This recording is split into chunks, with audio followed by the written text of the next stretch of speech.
भाद्रपद मास अष्टमी तिथि रात के 12 बजे और रोहिणी लक्षण उस समय कंस के सभी प्रहरी गहरी निद्रा में सो गए। धरती पर केवल वासुदेव और देवकी ही जाग रहे थे। चंद्रमा भी बादलों की ओट से भगवान के अवतार के कृष्ण को निहार रहे थे।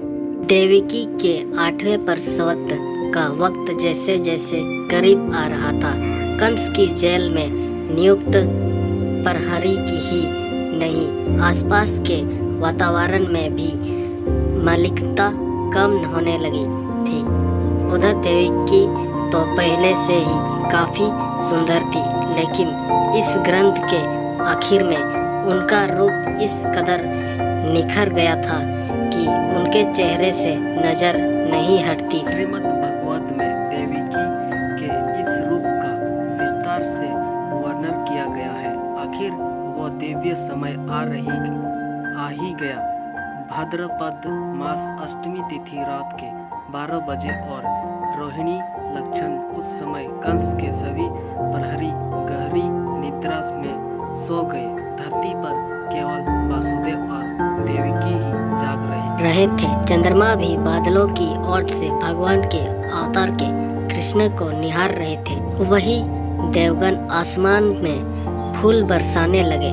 इतने में भगवान चतुर्भुज रूप में देवकी के सामने अवतरित हो गए। भगवान के इस रूप को देखकर पहले तो देवकी और वासुदेव ने भगवान का पूजन किया, लेकिन देवकी ने कहा कि हे भगवान, आपका यह रूप पूजा के योग्य है, इसे मैं अपना बच्चा कैसे मान सकती हूँ। देवकी के इस आग्रह पर भगवान बाल रूप में आ गए। नंद बाबा के घर पहुंचाकर वासुदेव ने की कृष्ण की रक्षा। भगवान के चतुर्भुज रूप को देखकर जब देवकी ने बुलवार में आने का सग्रह किया तो भगवान ने कहा था कि इस रूप में तो वह पूरे समाज की रक्षा कर सकते हैं, लेकिन बाल रूप में वह अपनी की सुरक्षा नहीं कर सकते।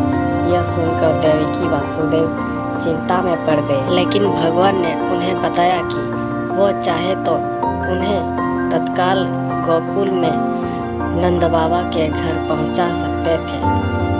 ठीक उसी समय नंद बाबा को एक बेटी हुई। उस बेटी को अपने साथ यहाँ ले आए।